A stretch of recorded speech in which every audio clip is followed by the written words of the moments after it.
l'histoire que nous nous racontons. Il existe une histoire. Une histoire que les humains se racontent depuis une grande partie de l'histoire enregistrée. Cela se passe à peu près ainsi. Nous sommes ici, au centre de tout, sous des cieux qui devaient être contemplés et des étoiles qui étaient ordonnées à être nommées. L'univers, dans cette histoire, a un but. Et ce but, c'est nous. C'est une histoire raisonnable, si on y pense de l'intérieur. Tenez-vous sur n'importe quel champ par une nuit claire et regardez en haut. Le ciel est immense et tu y es. Pas sur le bord, mais dessus, au centre du dôme du monde visible. Dans toutes les directions où l'on regarde, le ciel est aussitôt tout aussi lointain. Le soleil se lève pour toi et se couche pour toi. La lune traverse le ciel en un arc qui commence et se termine à votre horizon. Les étoiles tournent autour d'un point fixe. Polaris, l'étoile polaire, comme si elles orbitaient autour de l'endroit où vous vous tenez. Ce sentiment de centralité n'est pas absurde. C'est une conséquence directe de ce qu'est la vision. La vision, c'est la détection de la lumière atteignant votre position. Quand vous regardez le ciel, vous êtes toujours au centre de la sphère de ce que vous pouvez voir, car vous êtes toujours l'observateur. Les astronomes pré-coperniciens n'étaient pas stupides. Beaucoup d'entre eux étaient des mathématiciens brillants qui ont développé des modèles sophistiqués du mouvement céleste. Ils partaient simplement d'une hypothèse erronée. L'hypothèse que ce qui est vrai pour l'œil est aussi vrai pour le cosmos. Que nous, étant l'endroit où toute lumière converge, doit aussi être l'endroit où tout l'univers converge. Cette hypothèse est incorrecte, pas légèrement faux, ni métaphoriquement faux, mais faux d'une manière qui devient de plus en plus évidente à mesure que l'on regarde attentivement. Erreur sur le fait que le Soleil soit au centre. Il est faux de penser que notre système solaire est au centre de la galaxie. C'est faux de penser que la galaxie est au centre de quelque chose. C'est faux de penser que l'univers observable est l'univers entier.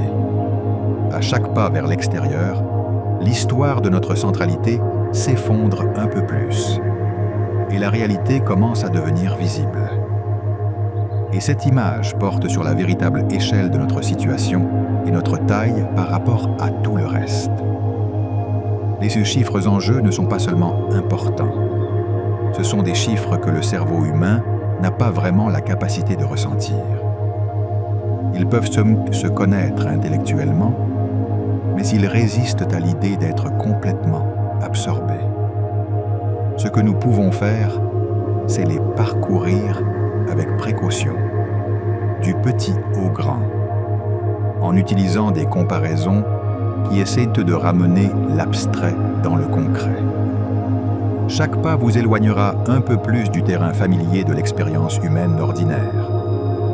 Au final, vous devriez ressentir quelque chose, pas forcément de la peur, même si c'est une réponse possible, peut-être de l'étonnement, peut-être une sorte de vertige, peut-être une qualité particulière de silence qui surgit lorsque vous avez réfléchi attentivement à quelque chose de très important et que vous n'avez pas trouvé un endroit confortable pour vous installer. Nous allons commencer d'où tu es. Pourquoi notre cerveau échoue à cela? Le problème de l'échelle. Le cerveau humain a évolué sur des millions d'années pour résoudre un ensemble spécifique de problèmes. Suivez les animaux à travers le terrain. Jugez la distance et la trajectoire des objets lancés. Naviguez dans les relations sociales en groupe d'environ une centaine de personnes.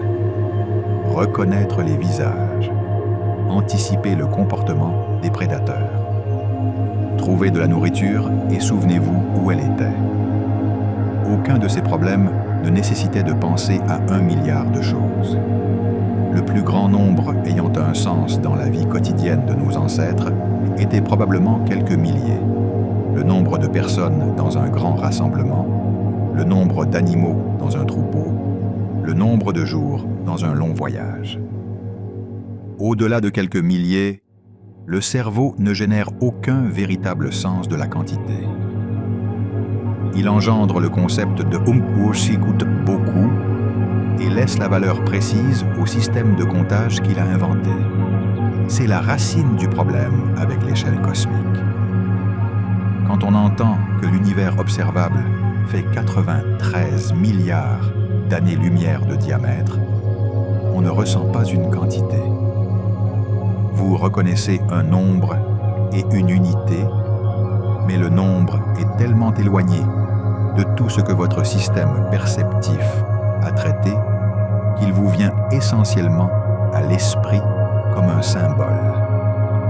Un mot pour quelque chose d'incompréhensiblement grand, pas comme une véritable dimension. Il en va de même pour le temps géologique, la dette nationale, le nombre de neurones dans votre cerveau. Les chiffres sont techniquement disponibles, mais ils sont émotionnellement inertes, car le cerveau n'a aucun schéma à présent. Ce n'est pas un échec de renseignement. C'est une caractéristique du fonctionnement de la perception.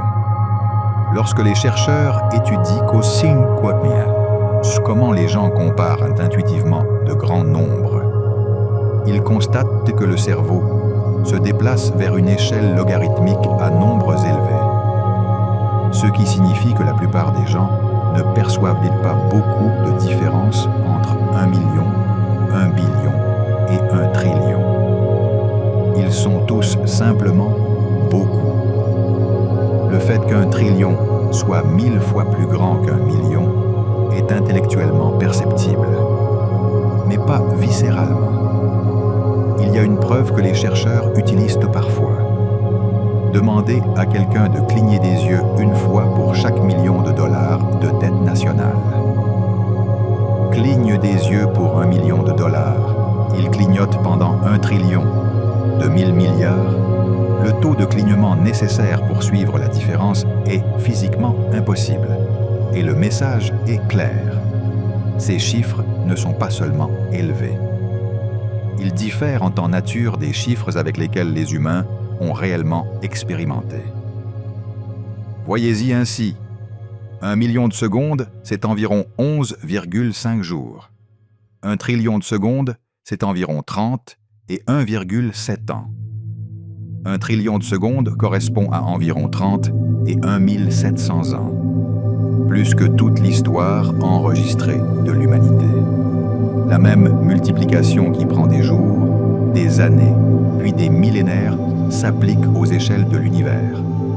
Sauf que les unités pertinentes sont des années-lumière et que les multiplications sont beaucoup plus extrêmes.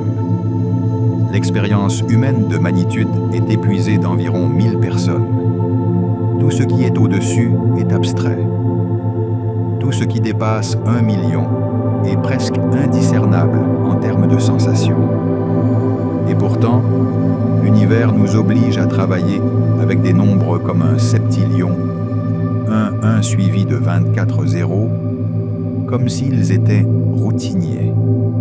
Ce que nous pouvons faire, et ce que la bonne communication scientifique a toujours essayé de faire, c'est de trouver des modèles à l'échelle et des analogies qui rapprochent les chiffres de notre compréhension. Ces éléments ne sont jamais totalement réussis. L'univers restera obstinément plus grand que toute analogie que nous construirons. Mais ils peuvent y créer des moments où l'échelle devient brièvement, partiellement réelle. Là où l'abstrait se détend et où quelque chose de plus proche d'une compréhension authentique se manifeste. Une autre chose qui aide est d'avancer étape par étape. N'essayez pas d'aller directement de la taille d'un humain à celle de l'univers observable. Avancez d'un pas à la fois, laissant chaque étape s'installer avant de passer la suivante. La désorientation s'accumule progressivement, et c'est là l'objectif. Au moment où vous atteignez la limite extérieure de l'univers observable, vous devriez ressentir une certaine qualité de vertige qui est la plus proche que le cerveau puisse jamais réellement traiter des chiffres. Essayons donc de construire ce sentiment étape par étape, en commençant par la déviation la plus modeste possible de là où vous êtes actuellement assis. Première étape, la Terre vue depuis l'orbite. La Station spatiale internationale orbite autour de la Terre à une altitude d'environ 420 km. Pour le dire en termes que nous utilisons sur Terre, 420 km correspondent à peu près à la distance routière entre Londres et Édimbourg, ou entre Los Angeles et Las Vegas, ou entre New York et Boston, avec une marge ample. C'est le genre de distance que l'on parcourt en quelques heures en voiture. Un voyage important, mais pas transcontinental. Sur Terre, cela semble considérable. À vol d'oiseau, 420 km, c'est tout. Depuis l'ISS, cette distance est ce qui sépare l'équipage de tout ce qui leur a toujours été cher. Chaque personne qu'ils ont rencontrée, chaque endroit où ils ont été, chaque sensation liée à la gravité, à l'air et au sol. Et de cette distance, la Terre change complètement de caractère.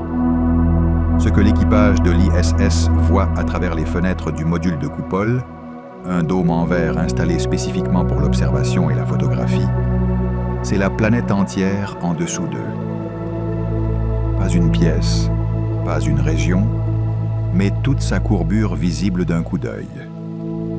L'atmosphère, qui sur Terre semble vaste, permanente et profonde, apparaît à 420 km d'ici une fine ligne bleue à la limite de la planète.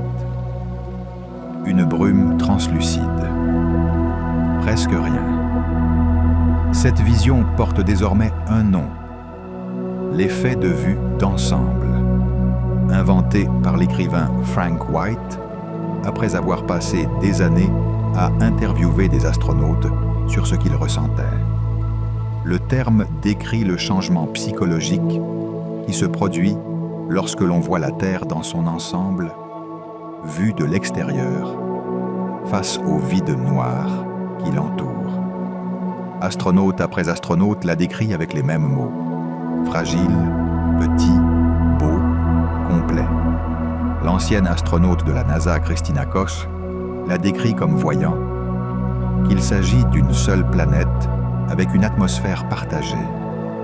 La réalité physique de cette atmosphère partagée devient indéniable lorsque l'on peut la voir de l'extérieur et la voir courbée contre l'espace. L'effet de perspective n'est pas universel. Toutes les personnes ayant volé en orbite ne rapportent pas la même intensité d'expérience. Mais c'est assez courant et cohérent à travers différentes cultures et époques de vol spatial pour nous révéler quelque chose de concret sur la différence entre connaître un fait et le voir.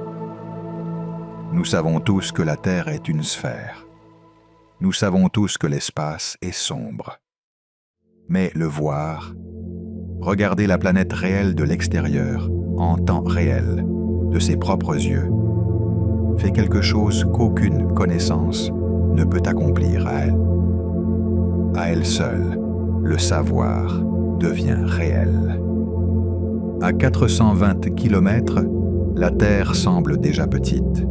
C'est le premier impact. Et 420 km sont ce qui se rapproche le plus d'un petit pas que cette histoire puisse offrir. La Lune. 3 jours de silence. La Lune orbite autour de la Terre à une distance moyenne de 384 400 km. Ce chiffre mérite une pause, car la différence entre 420 et 384 000 est presque 10 000 fois. Si l'ISS représente un seul pas vers l'extérieur de la Terre, la Lune fait 10 000 pas. Voyager de la Terre à la Lune à la vitesse d'un avion commercial, soit environ 900 km/h, prendrait environ 400 heures, soit environ 17 jours. Les astronautes d'Apollo ne voyageaient pas aussi lentement. Ils voyageaient plus vite que n'importe quel humain avant eux, à des vitesses d'environ 39 000 km/h, et leur prenait tout de même 3 jours. 3 jours à regarder la Terre rétrécir derrière eux, devenant d'abord une sphère, puis un disque, et enfin une bille brillante d'un noir absolu, sans texture, ni en haut, ni en dessous. Lorsque l'équipage d'Apollo 8 atteignit l'orbite lunaire en décembre 1968, la Terre était devenue assez petite pour paraître complète. L'astronaute William Anders a pris une photo depuis cette orbite qui a depuis été décrite comme l'une des plus influentes, jamais réalisée. L'image de l'élévation de la Terre, montrant la Terre comme une sphère bleue et blanche, s'élevant au-dessus de l'horizon gris lunaire contre le noir de l'espace. Il a fait la une des journaux du monde entier. De nombreux historiens considèrent que c'est un déclencheur important du mouvement environnemental. Car pour la première fois dans l'histoire, il y avait une image qui rendait la vulnérabilité de la Terre visuellement réelle, plutôt que simplement conceptuellement disponible. En regardant cette photo, on pouvait voir que la planète était un objet fini, qu'elle avait des bords, qu'elle était entourée de rien. Les 12 hommes qui ont marché sur la surface lunaire entre 1969 et 1972 ont rapporté avoir levé les yeux et vu la Terre.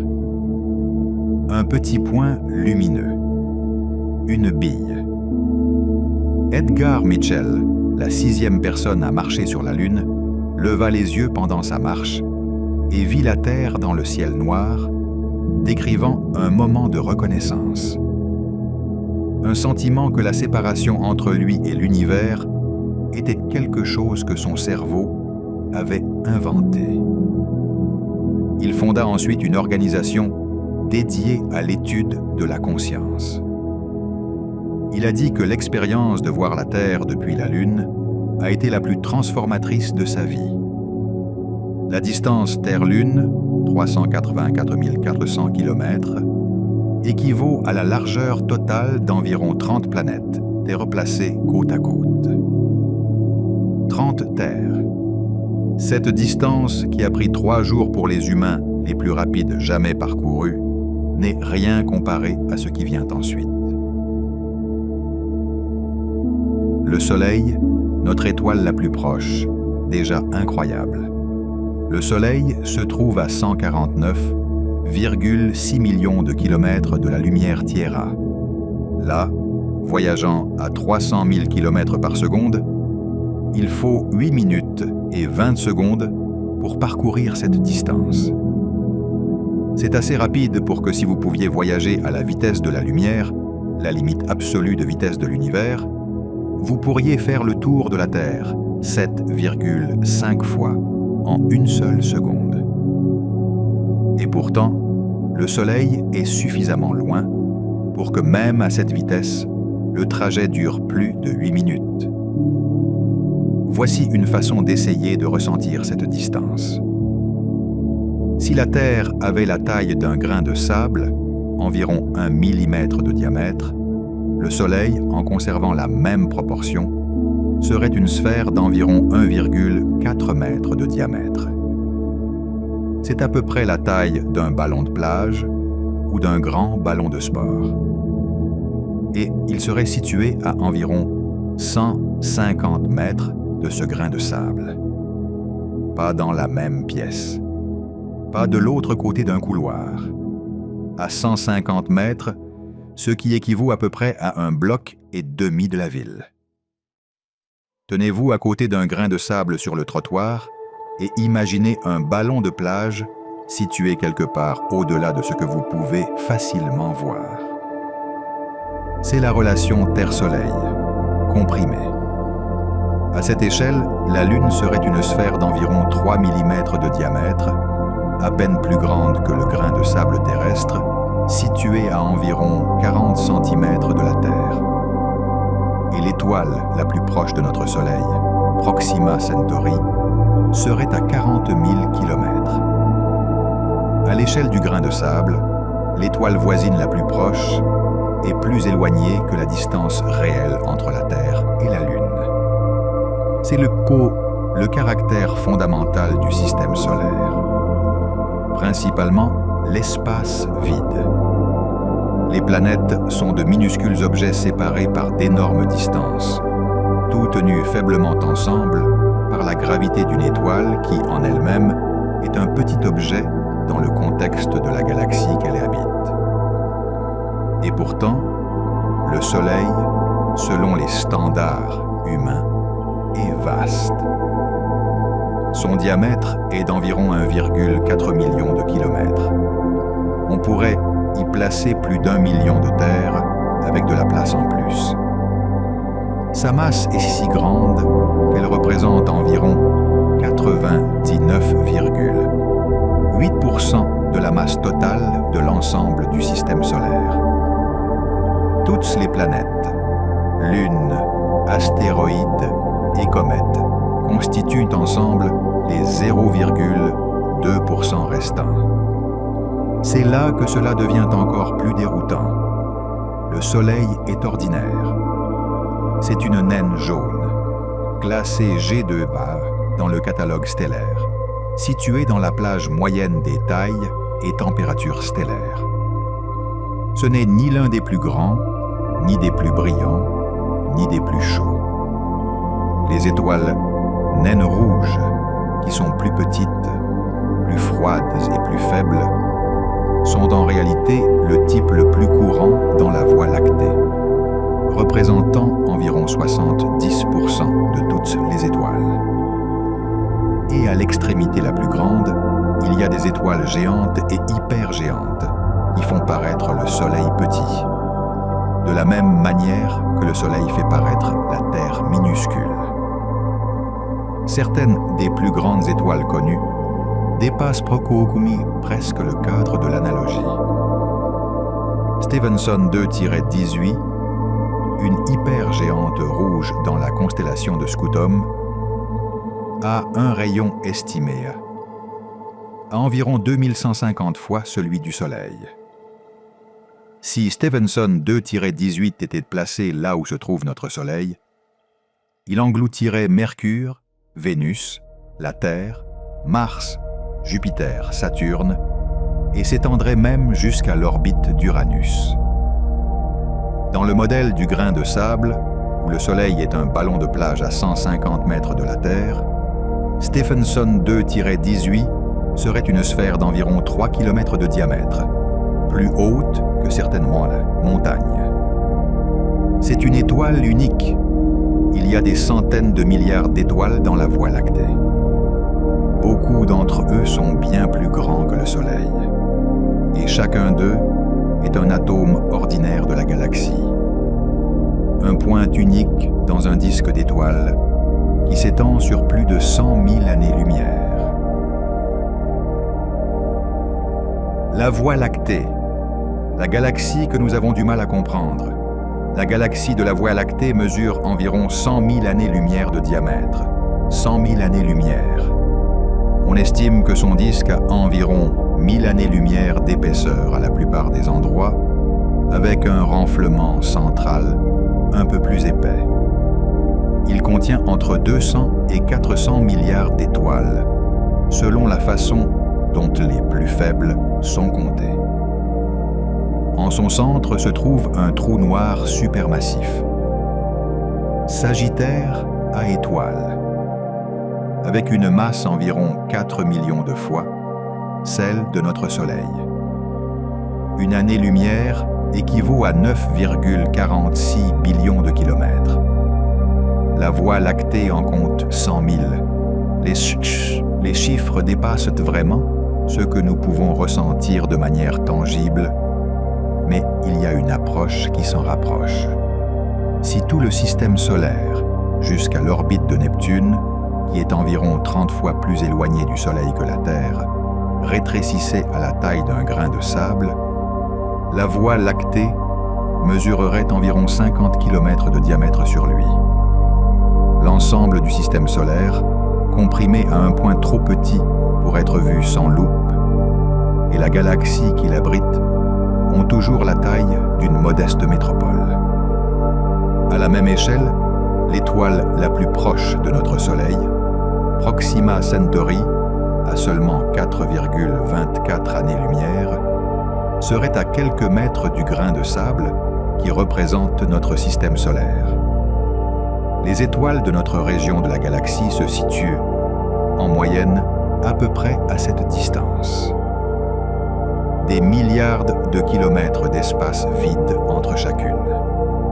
La galaxie, bien qu'elle contienne des centaines de milliards d'étoiles, est presque entièrement un espace vide. Où est notre Soleil dans tout cela? Le Soleil est situé sur une petite structure spirale, appelée le bras d'Orion, ou parfois le bélier d'Orion, à environ 26 000 années-lumière du centre de la galaxie. Nous ne sommes pas au centre galactique, avec ses amas d'étoiles denses et sa violence gravitationnelle près du trou noir central. Nous ne sommes pas à la limite extérieure, dans l'auréole dispersée. Nous sommes en banlieue, une région calme et modérément peuplée de l'un des plus petits bras d'une galaxie spirale barrée. Astronomiquement parlant, nous vivons dans un quartier agréable, mais sans particularité. Le centre galactique, situé à 26 000 années-lumière en direction de la constellation du Sagittaire, est un lieu qu'aucun instrument humain n'a vu clairement sous la lumière optique, en raison des denses nuages de gaz et de poussière qui nous séparent. Nous savons qu'elle est là grâce aux observations radio, à l'imagerie infrarouge et au suivi des orbites des étoiles proches du centre. Des orbites qui révèlent la gravité du trou noir central sur sa trajectoire aussi clairement que de regarder une baignoire se dégourdir en tourbillonnant. Des étoiles proches du centre galactique orbitent autour du Sagittaire, à étoiles sur des échelles de temps de dizaines d'années, à des vitesses de milliers de kilomètres par seconde, tournant autour d'un objet dont elles ne s'échapperont jamais directement. La Voie lactée est notre galaxie d'origine. Il contient tout ce qui est dans notre voisinage observable que nous ressentons, d'une certaine manière, proche. Chaque étoile visible à l'œil nu depuis la Terre se trouve dans la Voie lactée. Chaque exoplanète confirmée à ce jour se trouve dans la Voie lactée.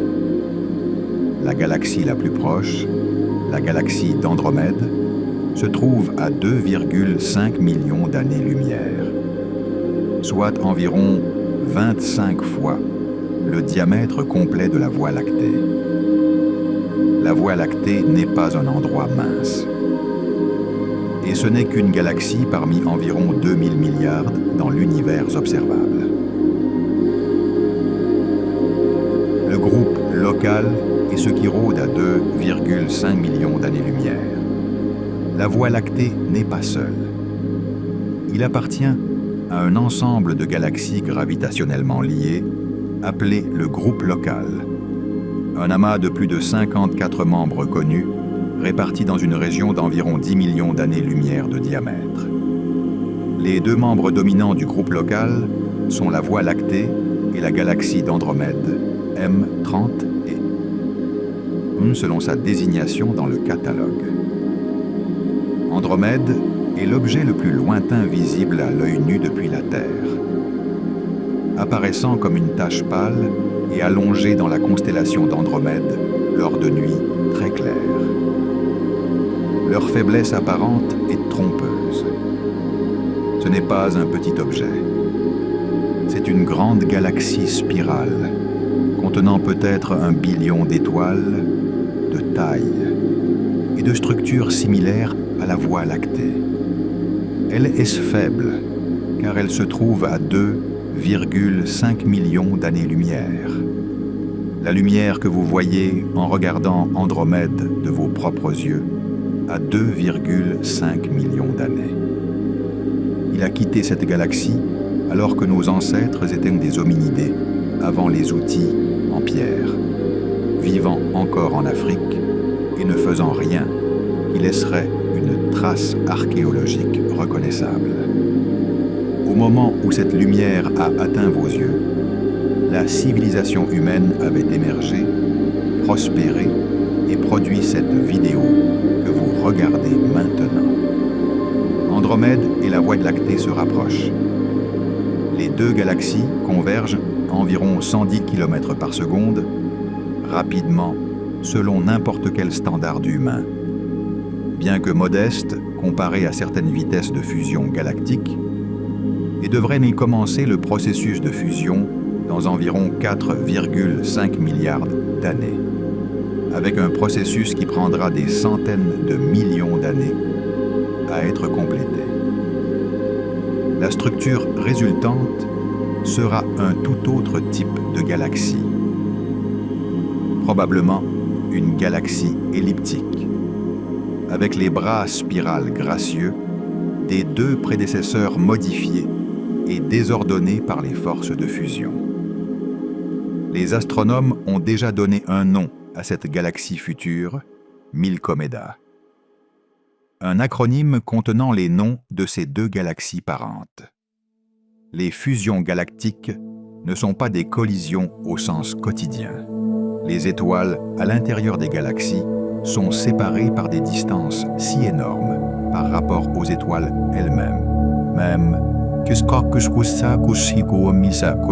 lorsque deux galaxies se croisent, la probabilité que deux étoiles individuelles entrent en collision est extrêmement faible. Ce qui se passe, en revanche, est gravitationnel. Les étoiles sont déviées de leurs orbites, lancées sur de nouvelles trajectoires, attirées vers le centre de leurs galaxies hôtes, ou éjectées dans l'espace intergalactique. Les muxiformes des deux galaxies se déforment, se dispersent, puis finissent-ils par fusionner en un nouveau système plus vaste. C'est violent dans le sens où d'énormes quantités d'énergie sont libérées et la structure à grande échelle change radicalement. Mais c'est une violence douce au niveau des étoiles individuelles. Au-delà d'Andromède et de la Voie lactée, le groupe local comprend plusieurs petites galaxies naines. Depuis l'hémisphère sud, deux d'entre eux sont visibles à l'œil nu. Les grands et petits nuages de Magellan, qui ressemblent à des fragments de la Voie lactée suspendus dans le ciel austral. Ils sont gravitationnellement associés à la Voie lactée et sont actuellement lentement dépouillés de leur matière par les forces de marée de la Voie lactée, alors qu'ils orbitent autour de celle-ci. La galaxie du triangle, M33, est le troisième plus grand membre du groupe local et est à peine hors de portée de visibilité à l'œil nu lors des meilleures nuitées d'observation. Le reste des membres du groupe local sont des galaxies naines, plus petites et moins lumineuses, certaines n'ayant été détectées qu'au télescope ces dernières décennies. 10 millions d'années-lumière d'espace, remplies de 54 galaxies connues, ancrées par deux grandes spirales se dirigeant l'une vers l'autre. Le groupe local est immense, selon tous les standards humains. Et pourtant, c'est un petit amas dans le contexte de ce qui va suivre. Le cluster de la Vierge est le quartier au-delà. Le groupe local est gravitationnellement associé à l'amas de la Vierge, un rassemblement massif de galaxies situé à environ 65 millions d'années-lumière. L'amas de la Vierge contient entre 1300 et 2000 galaxies et possède une masse totale estimée à plusieurs millions de milliers de milliards de masses solaires. C'est le noyau gravitationnel d'une structure beaucoup plus grande, appelée le superamas de la Vierge, connu depuis les années 1950. L'amas de la Vierge n'attire pas rapidement la Voie lactée vers lui. L'amas est suffisamment éloigné pour que l'expansion de l'univers contrebalance son attraction gravitationnelle vers notre position, ce qui signifie que l'amas de la Vierge n'est pas notre destination gravitationnelle immédiate. Mais elle fait partie de la structure plus large à laquelle nous appartenons. Et comprendre comment la Voie lactée s'inscrit dans la hiérarchie de la structure cosmique nécessite de la traverser. Ce qui a significativement changé notre compréhension de cette hiérarchie, c'est le travail publié en 2014 par l'astronome R. Brent Tully et ses collègues de l'Université d'Hawaï. L'équipe de Tully avait construit un catalogue des vitesses particulières des galaxies, les mouvements des galaxies attribuables à la gravité plutôt qu'à l'expansion globale de l'univers. Si l'expansion est retirée, ce qui reste est le mouvement gravitationnel. Des galaxies s'écoulant en concentration de masse comme de l'eau s'écoulant dans un drain. En cartographiant ces flux à travers un volume immense d'espace, ils ont découvert que la Voie lactée, le groupe local, l'amas de la Vierge et environ 100 000 autres grandes galaxies font partie d'un seul bassin gravitationnel. Ils s'enchaînent, convergeant vers le même centre gravitationnel. L'équipe de Tully a défini tout ce bassin comme un superamas et l'a nommé Laniakea, des mots hawaïens Lani, signifiant ciel, et Akea, signifiant vaste ou incommensurable. Ce nom rend hommage aux navigateurs polynésiens qui traversèrent de vastes étendues du Pacifique en utilisant uniquement les étoiles, les courants et une connaissance intime de la mer, cartographiant leur position dans un monde bien plus vaste que n'importe quelle île unie. Il y a quelque chose de approprié à nommer notre foyer cosmique d'après des personnes qui savaient comment naviguer dans cette immensité. Laniakea s'étend sur environ 500 millions d'années-lumière de large.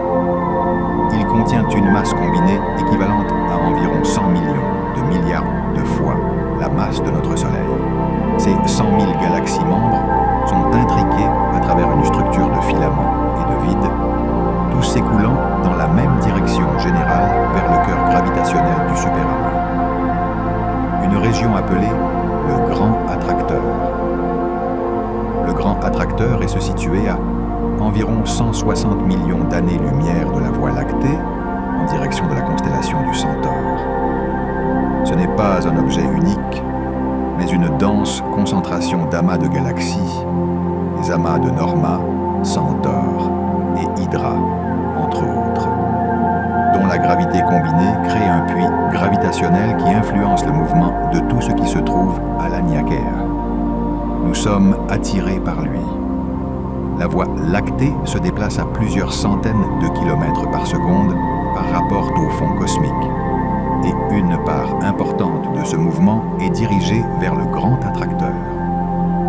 Nous tombons, au sens gravitationnel lent, vers une concentration de masse que nous n'atteindrons jamais avant que l'expansion accélérée de l'univers ne pousse tout trop loin pour que la gravité ait de l'importance.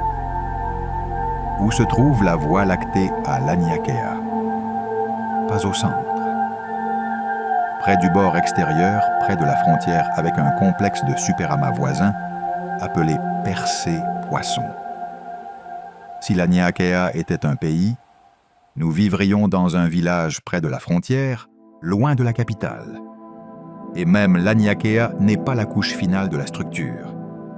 Il existe des preuves qu'il est intégré dans une structure encore plus grande, le complexe de superamas Piscis Cetus, un filament du réseau cosmique qui s'étend sur plus d'1 milliard d'années-lumière. le contexte continue de s'élargir. Chaque fois que les astronomes pensaient avoir trouvé la plus grande structure cohérente, une nouvelle couche émergeait. La toile cosmique, le squelette de l'univers. Elle recule à une échelle telle que même les superamas ne sont que de petites structures, et quelque chose de remarquable apparaît. L'univers n'est pas une soupe uniforme de matière. Ce n'est même pas une distribution aléatoire des galaxies. Elle possède une structure qui se répète à toutes les échelles, des amas aux superamas et au-delà. Et cette structure ressemble à quelque chose de biologique. L'arrangement à grande échelle de la matière dans l'univers s'appelle la toile cosmique. Il se compose de filaments denses de matière noire et matière ordinaire ensemble, qui s'étendent sur des centaines de millions, voire des milliards bouchées d'années-lumière, avec des amas de galaxies et de superamas concentrés au nœud, où les filaments se croisent, et de vastes régions presque vides, appelées vides, qui remplissent tous les espaces entre eux. Les filaments eux-mêmes sont de longues concentrations minces de matière situées entre les nœuds gravitationnels. Les galaxies s'accumulent le long d'eux, réparties un peu comme des perles sur un fil ou des gouttes de rosée sur une toile d'araignée.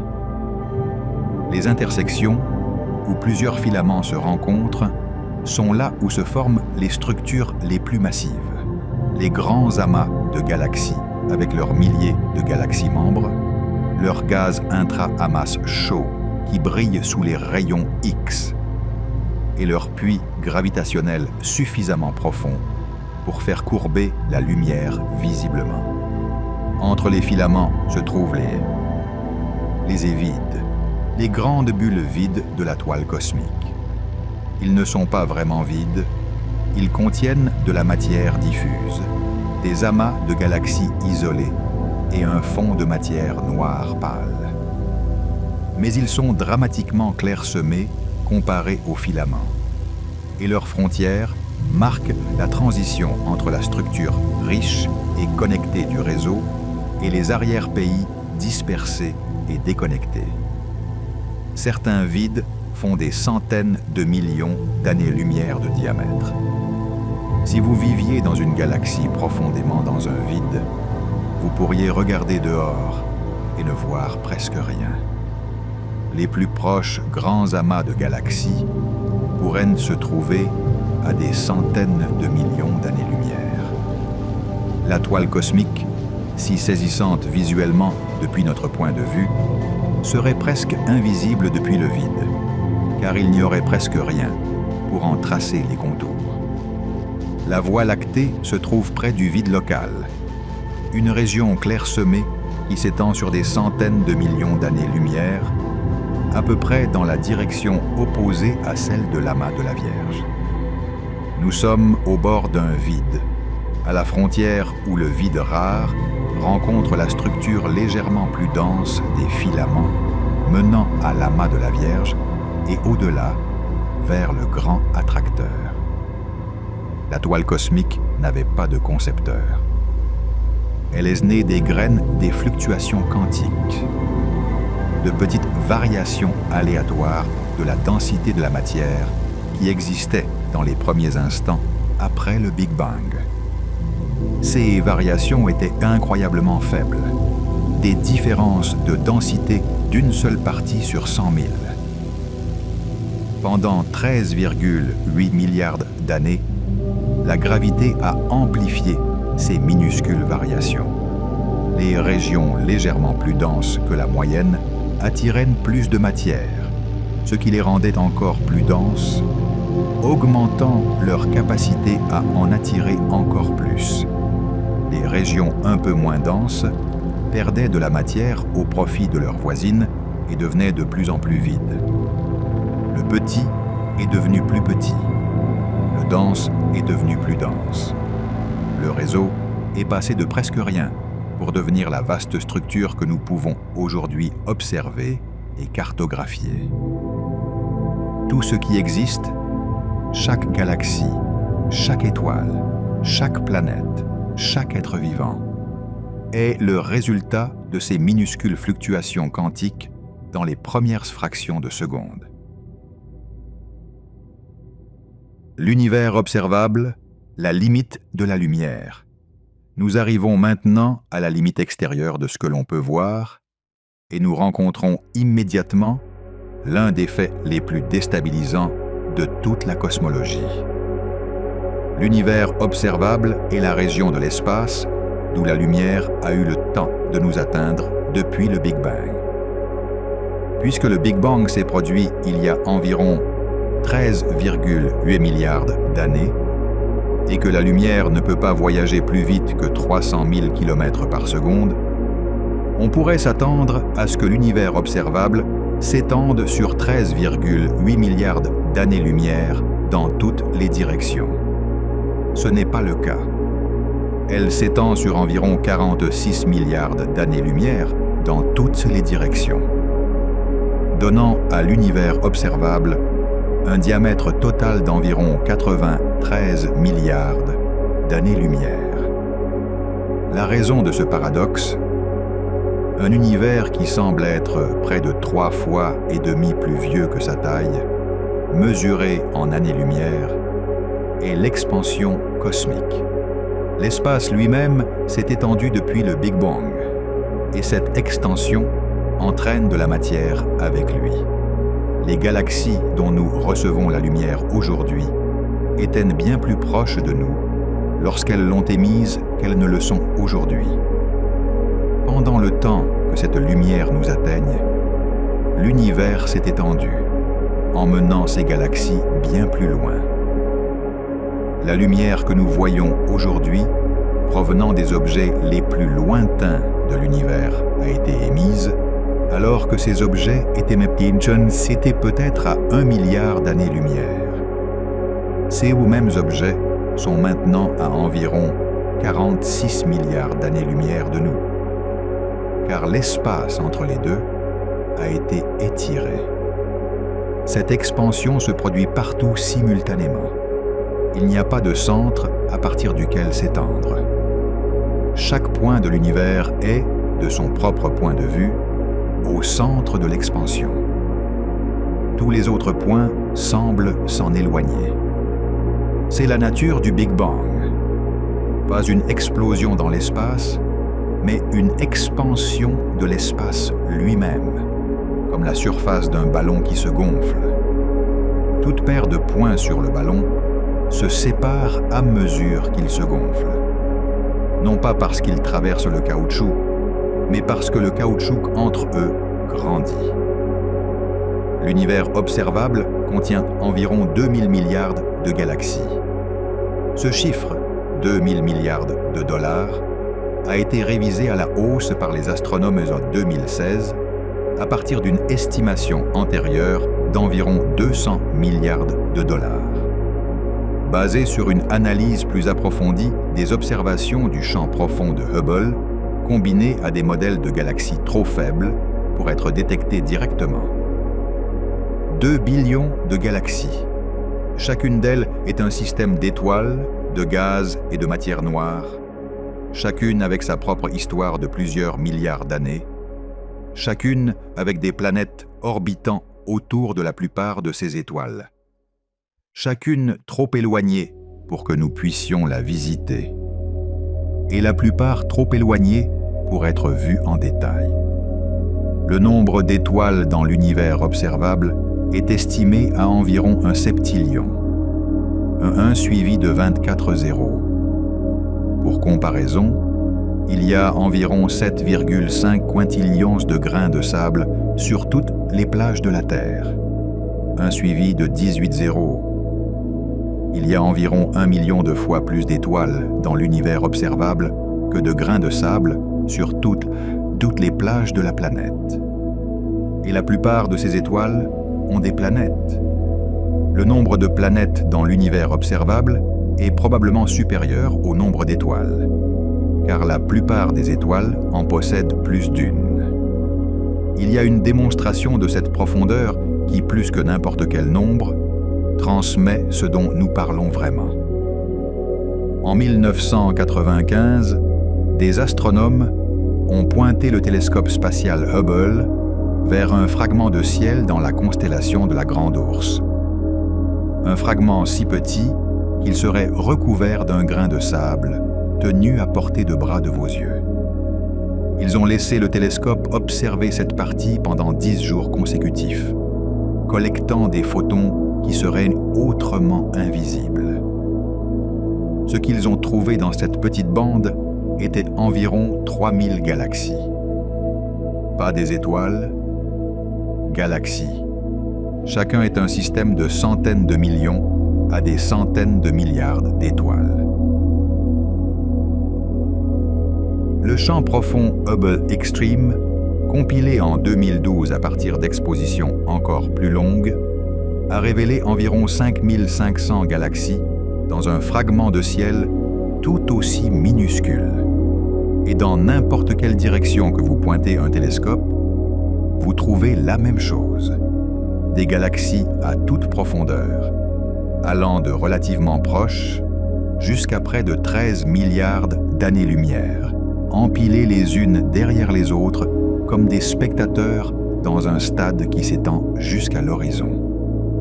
Le ciel est effectivement couvert de galaxies dans toutes les directions, visibles à n'importe quel point si l'on regarde assez profondément.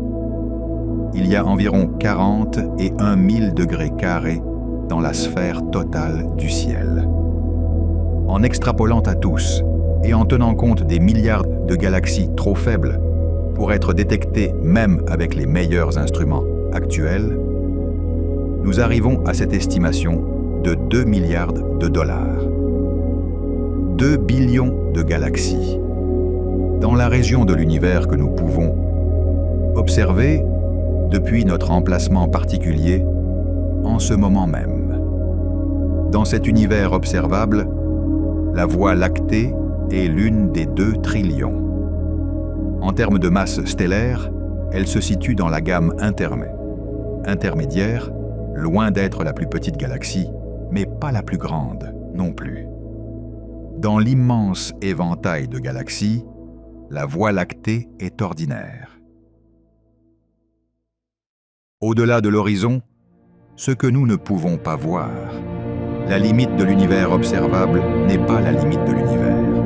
C'est précisément la limite de ce que nous pouvons observer.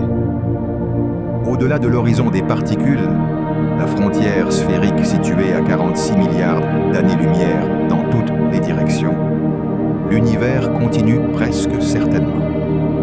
La lumière de ces régions n'a pas eu le temps de nous parvenir, où elle a été émise à une époque, où l'univers était encore opaque aux radiations et ne pouvait pas voyager librement. Il n'y a rien de physiquement différent dans l'espace à cette frontière. C'est un horizon imposé par la vitesse finie de la lumière et l'âge fini de l'univers. Pas un mur ou une arête de quoi que ce soit. Si quelqu'un vivait dans une galaxie actuellement à 100 milliards d'années-lumière de la Terre, il observerait son propre univers observable centré sur sa position. Il verrait des galaxies que nous ne pouvons pas voir, car leur horizon de particules s'étend aux régions d'où la lumière peut les atteindre, mais pas nous. Nos 2 univers observables se chevaucheraient au milieu. Il y aurait une région que nous pourrions tous 2 voir, mais chacun aurait accès à des régions invisibles pour l'autre. Pour eux, nous ressemblerions à un point lumineux, probablement trop faible, et un décalage vers le rouge trop important pour être détecté par un instrument qu'ils possèdent actuellement. Quelle est la taille de l'univers total au-delà de la partie observable? On ne sait pas. La réponse honnête est que nous ne le saurons peut-être jamais. D'après les mesures de la géométrie à grande échelle de l'espace, qui semble plate, dans le sens où les lignes parallèles dans de grands triangles restent parallèles plutôt que de courber ensemble ou de s'écarter. L'univers total semble avoir au moins 250 fois le diamètre de la partie observable. Certaines estimations, basées sur différentes interprétations des mêmes données, sont bien plus élevées. Certains modèles d'inflation cosmique, l'expansion rapide que l'on pense avoir eu lieu dans les premières fractions de seconde après le Big Bang, suggèrent que l'univers total pourrait être bien plus grand que ce que nous pouvons observer. Peut-être infiniment grand. L'inflation, si elle avait eu lieu, et il existe un fort soutien observationnel pour une version de celle-ci, aurait pris une petite parcelle d'espace et l'aurait étendue à des vitesses bien supérieures à la lumière en une fraction de seconde, produisant un univers si vaste que notre univers observable entier serait une région pratiquement insignifiante à l'intérieur. La limite de ce que nous pouvons observer serait une frontière arbitraire dans un espace essentiellement infini, et non une frontière significative de quoi que ce soit d'autre que notre vision. L'implication est vraiment stupéfiante. La sphère de 93 milliards d'années-lumière de diamètre que nous appelons l'univers observable, contenant ces 2000 milliards de galaxies et un septillion d'étoiles, pourrait représenter une fraction presque inimaginablement petite du total. L'univers visible pourrait être pour l'univers total ce qu'un seul grain de sable représente pour toutes les pages. De pages de la Terre, voire plus petit. Nous ne savons vraiment pas. Le calendrier cosmique, notre position dans le temps. Jusqu'à présent, tout a tourné autour de l'espace. Mais il y a une autre dimension dans la comparaison entre nous et l'univers. Et elle n'en est pas moins vertigineuse. Le temps. L'univers a environ 13,8 milliards d'années. Les humains pratiquent l'agriculture depuis environ 12 000 ans. L'écriture existe depuis environ 5 000 ans. La révolution industrielle a à peine 250 ans. La physique moderne, qui nous a donné les outils pour comprendre l'échelle de l'univers, a environ 150 ans. Nous sommes nouveaux ici, extraordinairement, presque absurdement nouveaux. Carl Sagan a popularisé une façon de ressentir cela qu'il a appelé le calendrier cosmique.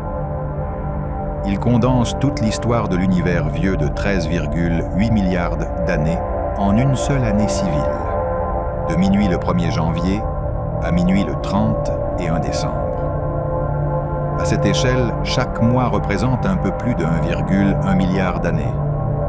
Chaque jour représente environ 37,8 millions d'années. Chaque heure représente environ 1,57 million d'années.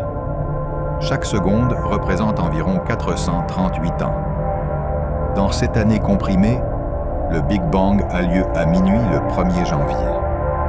Du 1er janvier à une grande partie de février, la formation des premières étoiles et galaxies a lieu. Un processus qui a duré des centaines de millions d'années. Notre Voie lactée, notre galaxie d'origine, s'est formée autour du mai cosmique, environ 4 milliards d'années après le Big Bang. Notre Soleil et notre système solaire ne se sont formés qu'en septembre cosmique. Vers le 2 septembre, il y a environ 4,6 milliards d'années. La Terre, formée aux côtés du Soleil à partir du même nuage de gaz et de poussière en effondrement, est également apparue en septembre. La première vie sur Terre, des organismes unicellulaires simples, probablement existants comme systèmes chimiques avant cela, apparaît vers fin septembre ou début octobre dans ce calendrier. Pendant les 2 mois suivants de l'année cosmique, la vie reste simple et unicellulaire, évoluant lentement, se développant la photosynthèse en octobre cosmique, produisant l'oxygène qui transformera finalement l'atmosphère. Les premiers animaux multicellulaires complexes n'apparaissent qu'au début décembre. Le poisson a évolué vers le 19 décembre. Les plantes terrestres sont apparues vers le 20 décembre. Les dinosaures sont apparus le 25 décembre, le jour de Noël, et ont disparu le 30 décembre, à la fin de l'extinction massive du Crétacé. L'ensemble de la période Crétacée, des premiers dinosaures jusqu'à leur extinction, s'étend approximativement du 25 au 30 décembre. Les premiers humains, les premiers Homo sapiens anatomiquement modernes, apparaissent vers 20. Par Vetmen is 23h52 le 30 et 1 décembre. C'est 8 minutes avant minuit, le dernier jour de l'année. Nous avons commencé à cultiver vers 11h59 et 32 secondes.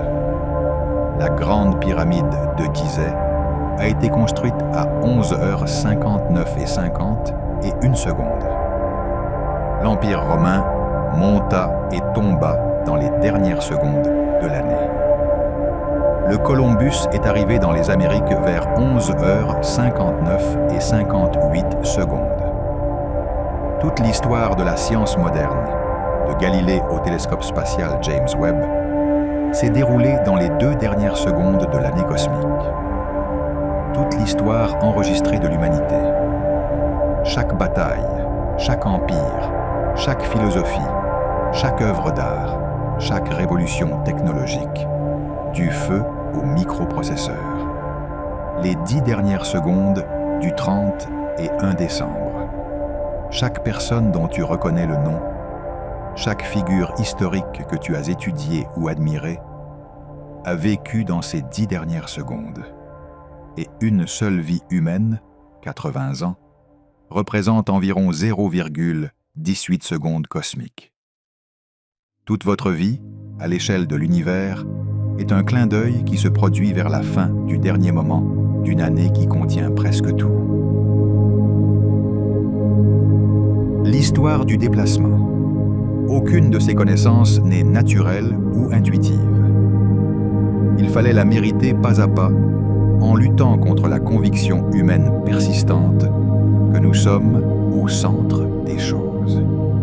Le modèle ptolémaïque du cosmos, qui plaçait la Terre au centre d'un système de sphères concentriques menant au Soleil, à la Lune, aux planètes et aux étoiles, n'était pas simplement accepté. Il était mathématiquement sophistiqué, observationnel et philosophiquement élaboré au fil des siècles. Il correspondait aux données disponibles avant le télescope. Les planètes semblaient effectivement se déplacer dans le ciel de manière nécessitant une explication. Et le modèle de Ptolémée, avec ses épicycles et ses déférences, prédisait ces positions avec une précision raisonnable pour son époque. Nicolas Copernic publia son modèle héliocentrique en 1543, déplaçant le Soleil au centre du système solaire et plaçant la Terre entre les planètes. Ce n'était pas immédiatement controversé comme le suggère parfois l'histoire populaire. La controverse s'est lentement construite. Et la confrontation complète avec l'Église a eu lieu avec Galilée, des décennies plus tard. Mais le changement fut philosophiquement profond. Copernic ne se contentait pas de modifier la géométrie du système solaire. Il retirait la Terre de la position spéciale. Les observations télescopiques de Galilée au début du XVIIe siècle ont fourni des preuves concrètes. Montagne sur la Lune, Lune orbitant autour de Jupiter, phase de Vénus correspondant à son orbite autour du Soleil plutôt que de la Terre. Chaque observation rendait plus difficile le maintien du modèle ptolémaïque.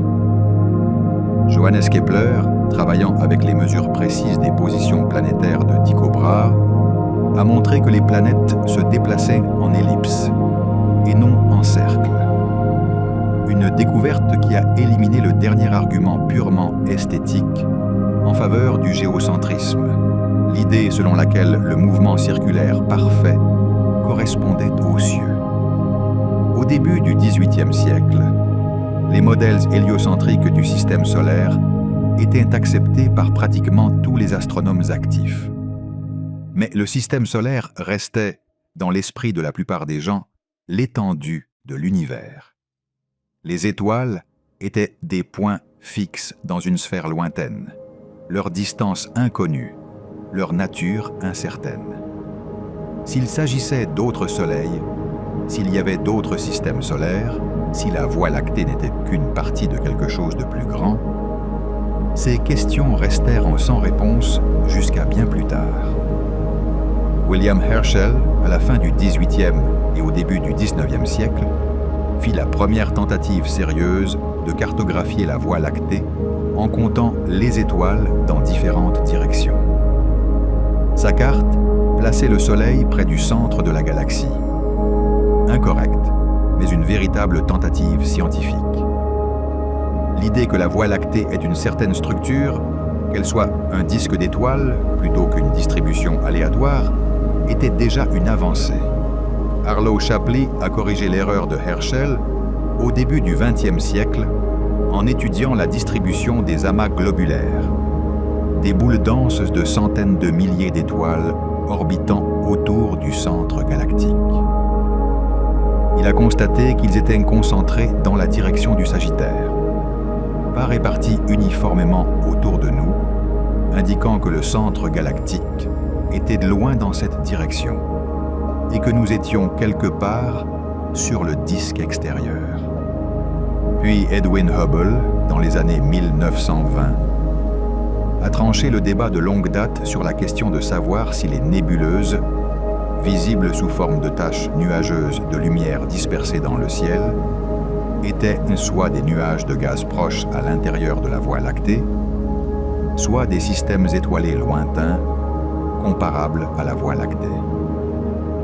En utilisant une classe d'étoiles variables appelée céphéides, qui pulsent avec une période directement liée à leur luminosité, Hubble a mesuré les distances à plusieurs nébuleuses et a constaté qu'elles se trouvaient à des millions d'années-lumière. La nébuleuse d'Andromède était une galaxie à part entière, contenant des millions d'étoiles, aussi grandes et complexes que la Voie lactée. L'univers venait de devenir immensément plus grand que quiconque n'en avait jamais imaginé. Puis Hubble a fait la découverte qui a changé la cosmologie plus profondément que tout ce qu'il l'a fait auparavant. Les galaxies s'éloignaient de nous. Presque tous, dans presque toutes les directions, montraient une lumière décalée vers le rouge. Une lumière qui avait été étirée à des longueurs d'onde rougeâtre plus longues par la creusée de la source. Plus une galaxie était éloignée, plus elle s'éloignait vite.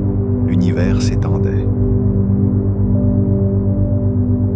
Cela signifiait qu'autrefois, tout était plus proche. Cela signifiait que si on revenait sur l'expansion, il y avait un moment où tout était comprimé dans un état très petit, très chaud, très dense. C'était la base observationnelle de la théorie du Big Bang. L'univers avait un commencement. Cela fait 13,8 milliards d'années depuis ce commencement. Et pendant ce temps, il s'était étendu à une échelle qui défiait tout cadre intuitif que nous avions construit pour comprendre notre place en son sein. Chacune de ces découvertes représentait un nouveau départ par rapport à la centralité.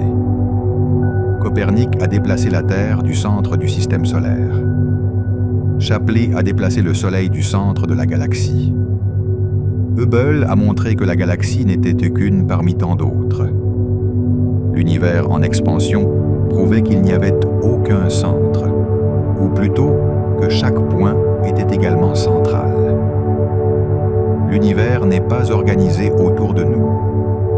Nous sommes une configuration de matière parmi un nombre incompréhensible de configurations dans une galaxie par billions, à un moment d'une histoire de 13,8 8 milliards d'années qui durera une durée incompréhensiblement plus longue.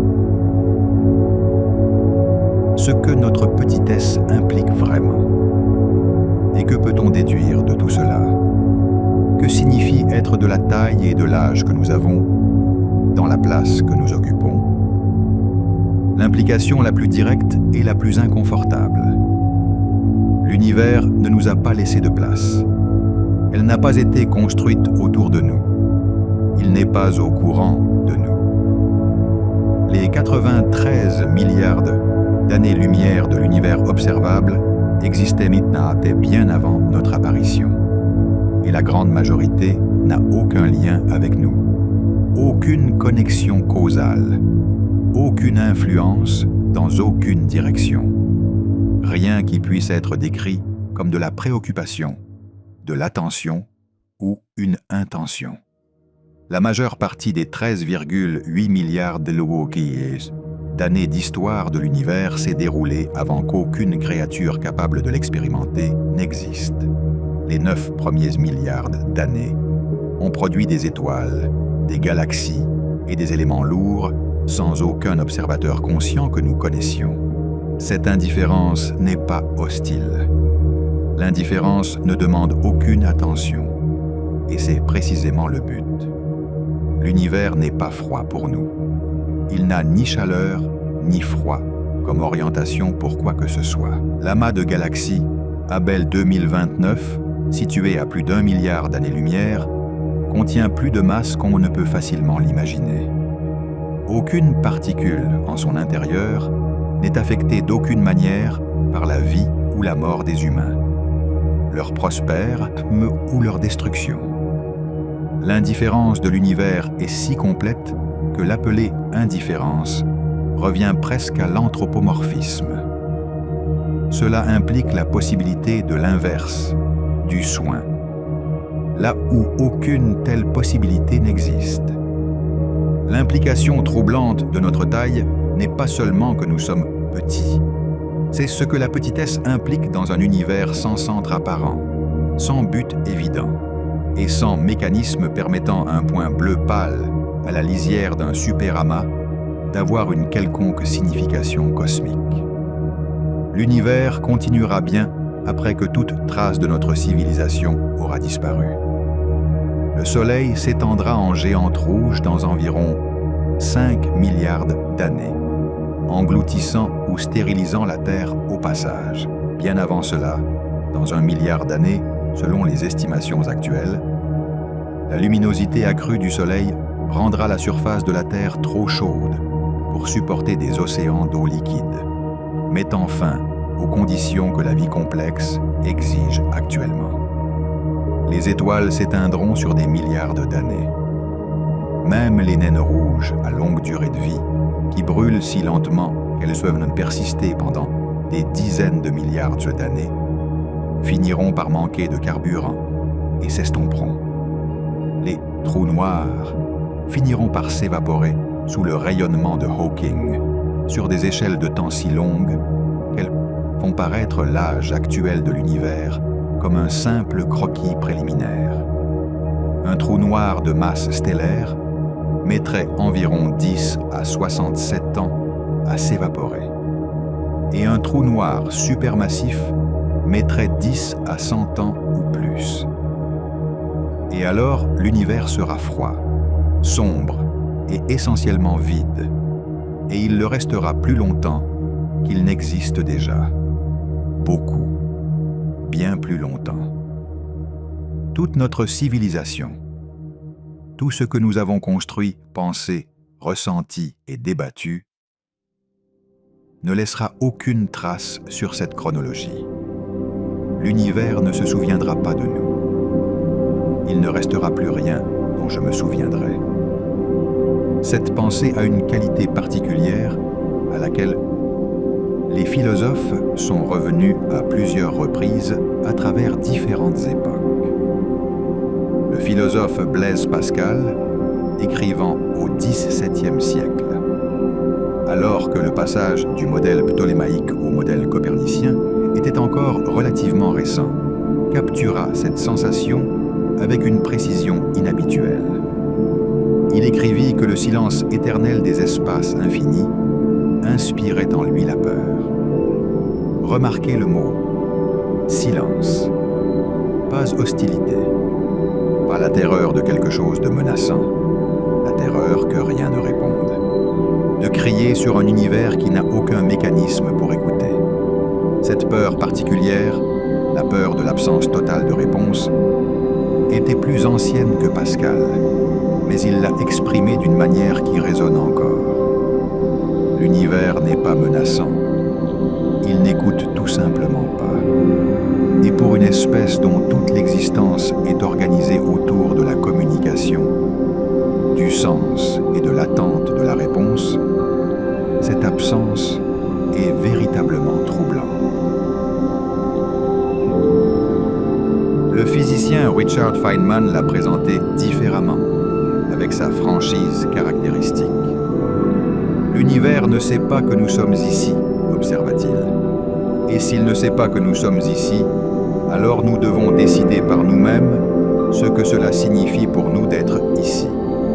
L'échelle de l'univers ne répond pas à la question du sens. Elle élimine simplement la réponse qui supposait le plus irréfléchiment, celle qui disait que l'univers était organisé autour de nous et que nous sommes donc importants par décret cosmique. Ce décret cosmique s'avère qu'il n'existe pas. Le décret, s'il y en a un, doit venir de l'intérieur. Et il y a une autre implication inquiétante qui découle de l'échelle de l'univers dans une direction différente. Si l'univers contient 2000 milliards de galaxies, chacune avec des centaines de milliards d'étoiles, et que la plupart de ces étoiles ont des planètes, et que la vie est apparue au moins une fois, qu'en est-il de toutes les autres? Les mathématiques de la situation semblent largement favoriser l'existence d'autres formes de vie dans l'univers. Pas forcément l'intelligence, pas forcément quelque chose de reconnaissable, mais une sorte de chimie qui va du non-vivant à l'auto-réplicatif. Un processus qui se copie de lui-même, qui évolue, qui s'adapte. Et pourtant, nous ne voyons rien. Nous n'entendons rien. Aucun signe, aucune trace, aucun contact.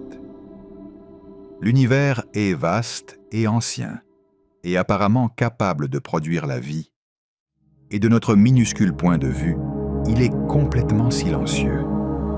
Voici le paradoxe de Fermi, nommé d'après le physicien Enrico Fermi, qui aurait demandé lors d'un déjeuner en 1950 simplement « Où est tout le monde ?»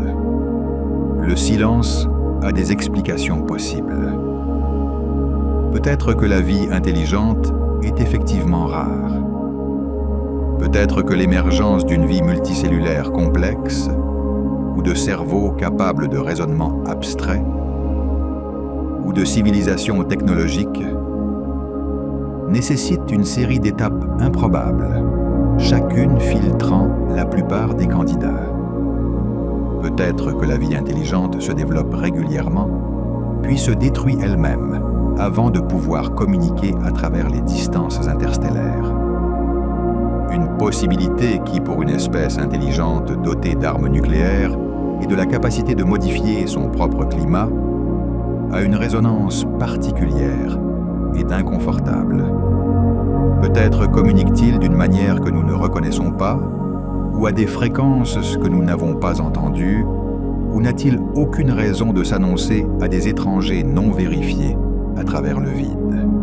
Peut-être que les échelles temporelles de l'univers sont si longues que l'intelligence émerge séquentiellement plutôt que simultanément à travers le cosmos, et que nous sommes simplement parmi les premiers. Dans une ère de jeunesse cosmique, avant que la galaxie ne soit remplie d'esprit. Ou peut-être que quelque chose dans la nature de l'univers rend la civilisation intelligente soutenue véritablement fragile. Une possibilité qu'on a appelée le grand filtre. L'idée que quelque part dans le progrès de la simple chimie à la civilisation spatiale complexe, il y a une étape que presque personne ne parvient à franchir. Si ce filtre est derrière nous, nous sommes des survivants extraordinairement chanceux. Si elle est juste devant nous, le silence du cosmos pourrait nous dire quelque chose sur notre propre avenir que nous préférerions ne pas entendre. Aucune de ces explications n'est totalement satisfaisante. Chacune d'elles, prise au sérieux, a ses propres implications troublantes. Si nous sommes bizarres, alors l'univers est encore plus vide de sens qu'il n'y paraît. Si la vie intelligente est régulièrement détruite, nous avons des raisons d'examiner notre propre trajectoire avec une urgence inhabituelle. Si le grand filtre est devant nous, notre moment présent prend un poids particulier. Si l'intelligence est séquentielle et que nous sommes en début de carrière, nous sommes seuls pendant une période cosmique qui fait paraître toute l'histoire humaine comme un simple répit. L'échelle de l'univers ne résout pas le paradoxe de Fermi. Cela rend les choses plus urgentes. L'autre côté, la conscience dans un univers inconscient. C'est là que l'image change. Ou plutôt, où une seconde image apparaît en parallèle de la première sans l'annuler. L'univers fait 93 milliards d'années-lumière de diamètre. Elle contient 2000 milliards de galaxies. Elle s'étend depuis 13,8 milliards d'années. Cela continuera encore des milliers de milliards de dollars. C'est presque entièrement de la matière morte et de l'énergie. Plasma, matière noire, radiation, gaz. Des rochers en orbite autour des étoiles brûlant du carburant, des trous noirs accrétèrent la matière, un espace vide qui s'étend entre des structures qui ne sont pas conscientes les unes des autres. Deux filaments de la toile cosmique, chacun s'étendant sur des centaines de millions d'années-lumière, peuvent n'être passés relativement proches l'un de l'autre, en termes cosmiques, et aucun des deux ne le sait. Les amas de galaxies à leur point d'intersection, chacun avec des milliers de galaxies, existent dans une parfaite ignorance les unes des autres. L'univers traite l'énergie selon les lois de la physique, sans que rien de tout cela ait de sens pour les structures impliquées. Et sur une planète rocheuse particulière, autour d'une étoile ordinaire particulière, dans une banlieue tranquille d'une galaxie particulière, dans un superamas particulier, quelque chose s'est produit qui, à notre connaissance, est unique dans l'univers observable. La matière est devenue consciente d'elle-même. Ce n'est pas une chose mineure à dire. La conscience est la capacité d'avoir des expériences subjectives, de savoir qu'il existe quelque chose qui signifie être toi, de regarder le monde et que le monde ait un sens. Nous ne savons pas exactement comment cela est né de la chimie et de la physique. Cela reste le problème le plus profond et non résolu en science. La question de savoir pourquoi certains arrangements de matière donnent naissance à une expérience interne, plutôt que de simplement traiter l'information à l'aveugle. Mais quel que soit le mécanisme, cela arriva. Les atomes qui composent votre cerveau sont les mêmes atomes que les roches, les étoiles et les nuages de gaz interstellaires. Le fer, le carbone, l'oxygène, l'hydrogène. Les mêmes éléments formés à l'intérieur des étoiles pendant des milliards d'années et dispersés par des explosions de supernovas avant de se réunir en un système solaire, une planète, et finalement la biologie qui les utilise aujourd'hui. Les atomes eux-mêmes ne font pas exception. Ce qui est différent, c'est leur organisation, le schéma, l'organisation, la complexité extraordinaire du traitement de l'information qui compose un système nerveux. L'astronome et communicateur scientifique Carl Sagan a saisi cela avec une expression largement citée, précisément parce qu'elle est exacte et non simplement poétique. Nous sommes faits de matière stellaire. Le carbone dans votre corps a été forgé dans le noyau d'une étoile morte avant la naissance du Soleil. Le fer dans votre sang a été produit dans les derniers instants de la mort d'une étoile massive, une explosion de supernova qui a répandu son contenu à travers la galaxie. Vous êtes, au sens littéral, un matériau qui a traversé l'intérieur d'au moins une étoile, et probablement plusieurs. Vous êtes le cosmos reconfiguré en un motif qui peut regarder le cosmos et dire « Je reconnais d'où je viens ». L'univers a passé 13,8 milliards d'années à organiser la matière en configuration de plus en plus complexe. Des quarks dans les protons et neutrons, des protons et neutrons dans les noyaux atomiques, des noyaux et électrons dans les atomes, des atomes dans les molécules, des molécules en chimie organique, des structures organiques dans des structures autoréplicatives, des structures autoréplicatives dans les cellules, des cellules dans les organismes, des organismes dans des écosystèmes dans le système évolutif qui, finalement, sur cette planète en particulier, elle a produit des créatures capables de regarder le ciel et de calculer la vitesse à laquelle l'univers s'étend, capables de reconstituer les premiers instants après le Big Bang à partir d'échos faibles encore détectables dans le rayonnement cosmique de fond, capables de déterminer la composition d'étoiles à des milliers d'années-lumière en observant comment leur lumière se diffuse dans un spectre. Ils pourraient construire une machine de la taille d'un bus urbain, la garer à 1 million de kilomètres de la Terre dans l'obscurité froide entre les planètes, et l'utiliser pour prendre des photos de galaxies des premiers centaines de millions d'années du temps cosmique. On peut connaître ces choses-là. L'univers, dans la mesure où n'importe qui peut le dire, ne le peut pas. Dans un cosmos presque entièrement de matière inconsciente, l'émergence de la conscience, le fait que l'univers ait produit, au moins une fois, quelque chose capable de savoir qu'il existe, et c'est véritablement remarquable. Carl Sagan l'a présenté ainsi. Nous sommes un moyen pour le cosmos de se connaître lui-même. Il ne parlait pas métaphoriquement de la spécialité humaine dans un système de classification cosmique. Il faisait une observation factuelle. La connaissance de l'univers n'existe pas dans l'univers à moins qu'il n'y ait quelque chose de capable de savoir. Nous sommes ça. Nous sommes, autant que nous sachions, la capacité de l'univers à se réflexion. Et l'autoréflexion ne nécessite pas de validation extérieure pour être réelle. Il y a quelque chose là-dedans qui va au-delà du simple confort ou consolation.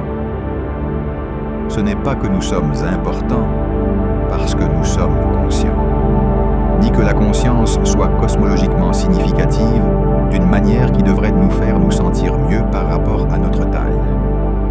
C'est quelque chose d'étrange. L'univers ne bénéficie pas de notre conscience de celui-ci. Il n'est pas incomplet sans observateur. Mais l'existence des observateurs change quelque chose dans ce qu'est l'univers. Pas sa physique, pas son échelle, mais si les faits à son sujet sont faits pour quelqu'un. Un univers dans lequel aucune créature consciente n'aurait jamais existé aurait eu la même histoire, la même physique, la même structure à grande échelle. La seule chose que je n'aurais pas eue, c'est de connaître tout ça. La connaissance nécessite un connaisseur. Le connaisseur, dans ce cas, c'est nous, et peut-être d'autres que nous n'avons pas encore rencontrés, vivant en silence parmi les étoiles. Les astronautes qui subissent l'effet de perspective font quelque chose de structurellement similaire, mais à une échelle bien plus réduite. On regarde la Terre entière de l'extérieur et on vit l'expérience de la voir comme un système. Un système réel, physique, fragile, fini, plutôt que comme le fond dans lequel la vie se déroule. Le changement ne réside pas dans les faits, qui étaient déjà connus. C'est dans la sensation de ces faits, qui devient soudainement et viscéralement réelle quand on peut tout voir en même temps. Chaque astronaute qui a décrit cette expérience a dit que cela changeait quelque chose. Pas ce qu'il savait, mais la façon dont il s'accrochait à ce qu'il savait. La connaissance que l'atmosphère est mince est devenue réelle d'une manière que la lecture n'avait jamais atteinte. Ce que l'échelle de l'univers invite, elle n'en exige pas, mais elle invite, c'est quelque chose de similaire à ce même changement, mais à un niveau supérieur. Pas le désespoir, car le désespoir exige une situation où quelque chose qui aurait dû être mieux a mal tourné. L'univers ne nous a pas déçus. Nous avons simplement découvert leur véritable dimension, et elles sont très différentes de ce que nous pensions. Et pas de l'insignifiance, car l'insignifiance est une comparaison au sein d'un système de classification, et l'univers n'a pas de système de classification qui place la conscience à un endroit donné. Ce que l'échelle de l'univers offre, si vous êtes prêt à l'accepter, c'est la qualité particulière d'humilité qui vient d'avoir réellement affronté une réalité plus grande que ce que vous aviez imaginé. La reconnaissance que le cadre dans lequel nous prenons nos décisions, nos conflits, nos définitions de l'importance, est un cadre véritablement restreint au sein d'un cosmos véritablement vaste, ancien et largement indifférent. Et malgré tout cela, nous y voilà, conscients, cherchent. Ce que les nouveaux télescopes apportent, l'histoire de notre taille dans l'univers n'est pas complète. C'est un projet scientifique en cours, et les outils les plus récents à la disposition des astronomes ajoutent de nouveaux chapitres à un rythme qui aurait semblé extraordinaire il y a 10 ans. Le télescope spatial James Webb, lancé en décembre 2021 et pleinement opérationnel depuis 2022, est l'observatoire spatial le plus puissant jamais construit. Il observe principalement en lumière infrarouge, ce qui lui permet de voir à travers des nuages de poussière bloquant les télescopes optiques et, surtout, de détecter la lumière fortement décalée vers le rouge de galaxies extrêmement éloignées. Des galaxies des premiers centaines de millions d'années de l'histoire de l'univers. Lorsque le cosmos était encore assez jeune pour que beaucoup des structures que nous tenons aujourd'hui pour acquises ne se seraient pas formées, pas encore. Son miroir, de 6,5 mètres de diamètre, collecte plus de 6 fois la surface de collecte de lumière du télescope spatial Hubble. Elle se trouve à 1 million de milles de la Terre, à un point appelé L2, une position d'équilibre gravitationnel où la combinaison de la Terre et du Soleil lui permet de rester dans une orientation fixe par rapport aux deux, protégé par un parasol de la taille d'un court de tennis qui maintient ses instruments aux températures cryogéniques nécessaires à la sensibilité infrarouge.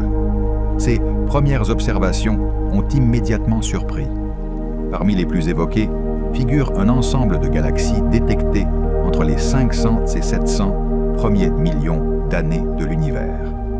Des galaxies nettement plus massives et dans certains cas plus développées structurellement que ce que les modèles standards de formation galaxie prédisent pour cette époque précoce.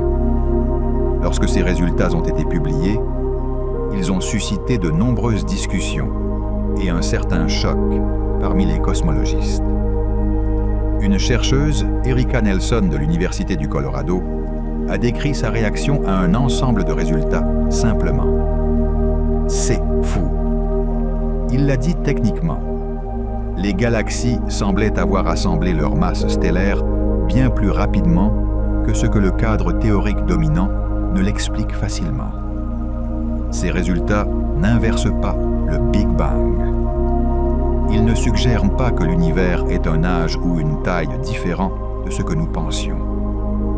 Ce qu'ils suggèrent, c'est que l'univers primitif était plus efficace pour former de grandes structures que ce que nos modèles prédisaient, qu'un élément dans la physique de la formation des galaxies aux premiers milliards d'années nécessite un affinage, que ce raffinement ne soit que de simples ajustements mineurs au moment des processus connus, ou quelque chose de plus fondamental, est un domaine de recherche actif.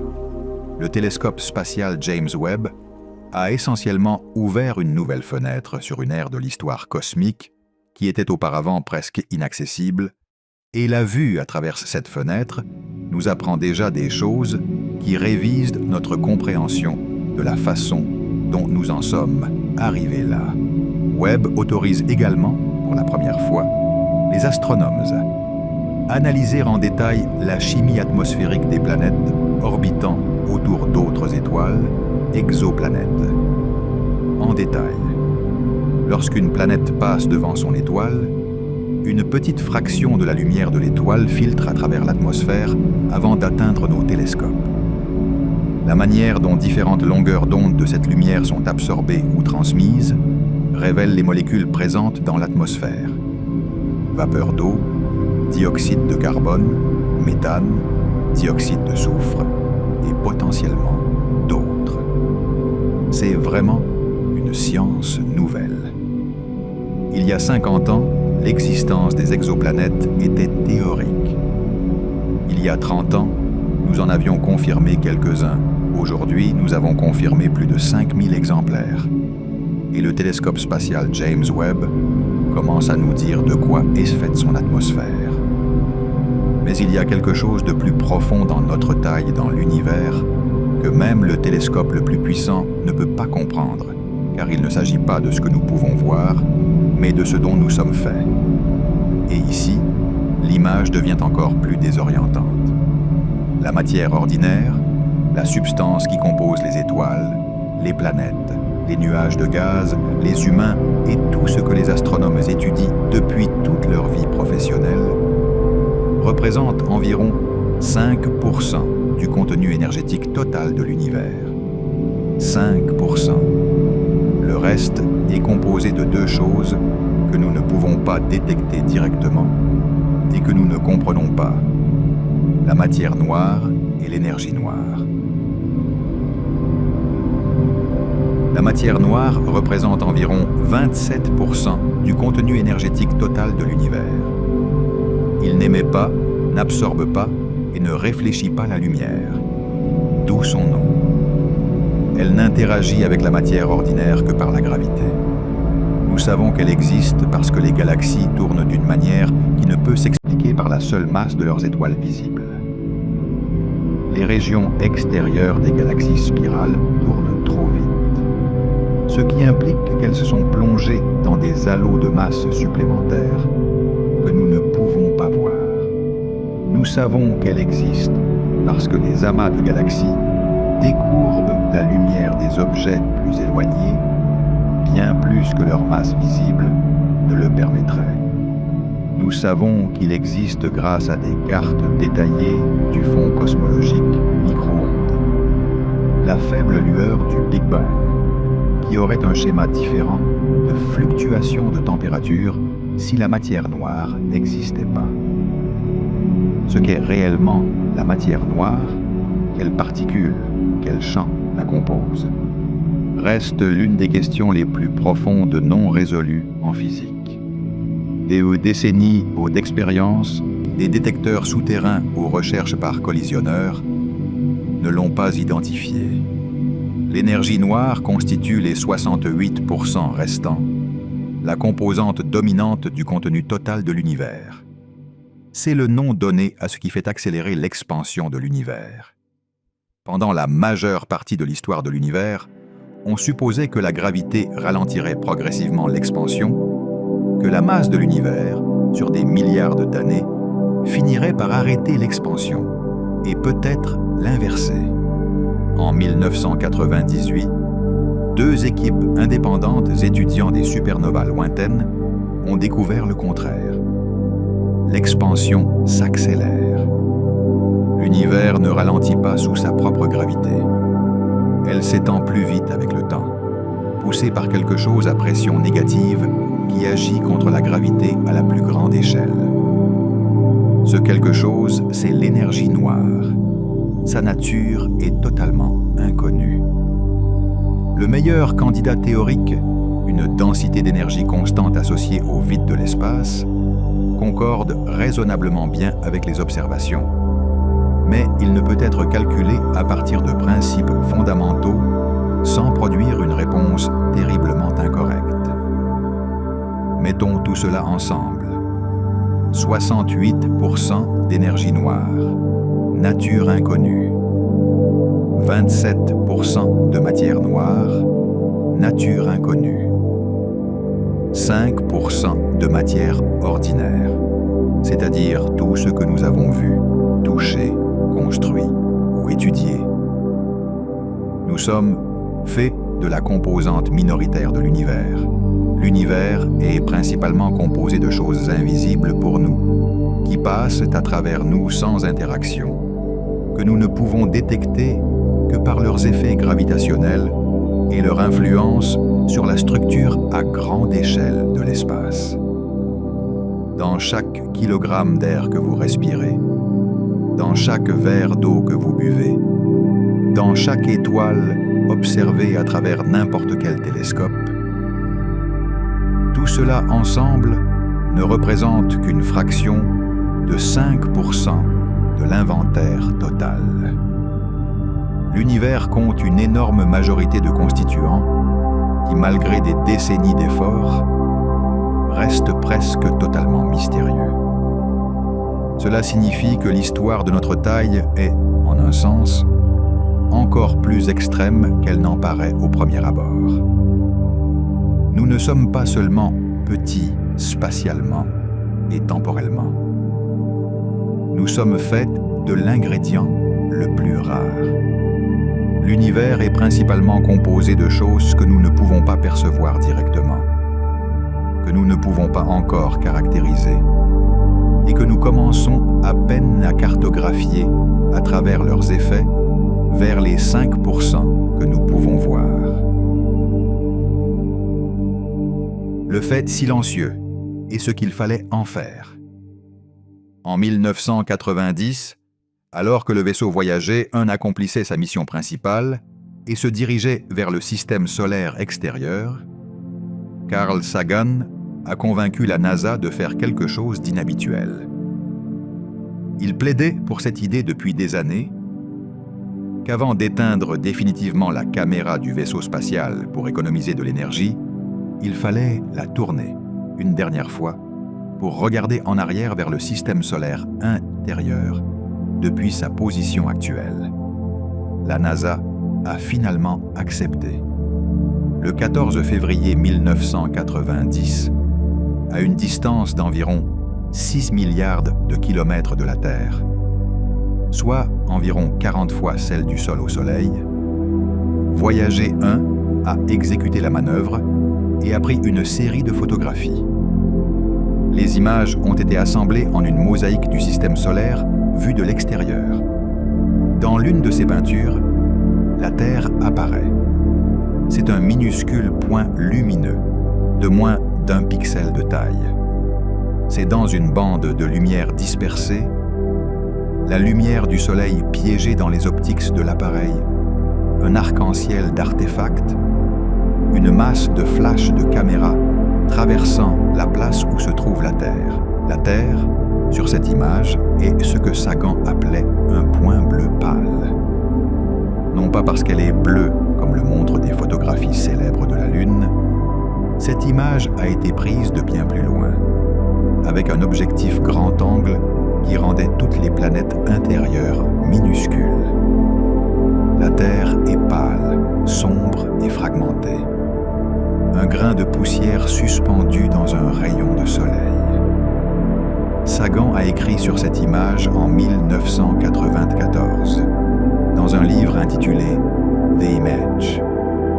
Et ce qu'il a écrit a été lu par plus de personnes depuis lors que peut-être tout autre produit qu'il n'a jamais produit. Il a souligné ce que l'image implique. Que tout ce qui est arrivé à un être humain, tout ce qu'un être humain a fait, s'est produit dans cette zone pâle.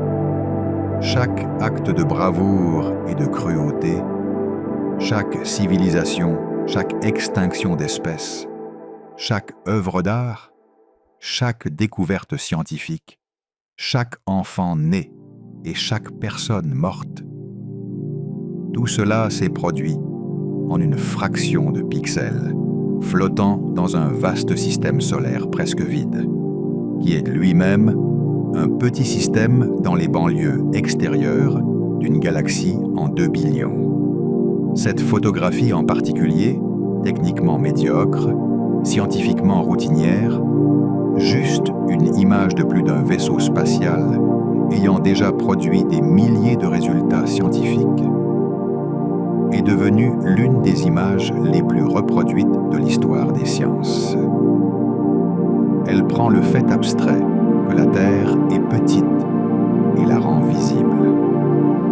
On le regarde et le fait vient différemment. Pas forcément plus fort. Rien de plus instructif que les chiffres seuls, mais réel d'une manière que les chiffres résistent à être. Le point est là. Tu peux le voir. C'est la planète. C'est tout.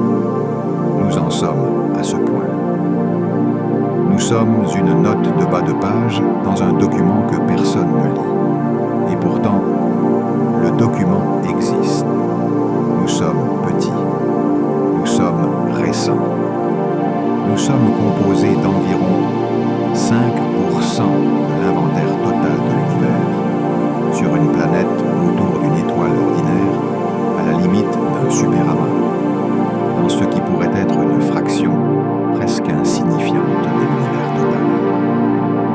Et nous sommes la seule partie de cet univers vaste, ancien et indifférent, à savoir quoi que ce soit de tout cela, jusqu'à maintenant. Si vous êtes arrivé jusque-là, vous êtes déjà le genre de personne qui ne détourne pas les yeux des questions gênantes, celles qui vous laissent assises en silence après, celles qui rendent les affaires quotidiennes brièvement translucides. Ce canal existe précisément pour ce genre de curiosité. Si c'est la conversation que vous souhaitez avoir, abonnez-vous et restez avec nous, parce que l'univers a encore plus à nous montrer et nous n'avons pas fini de chercher.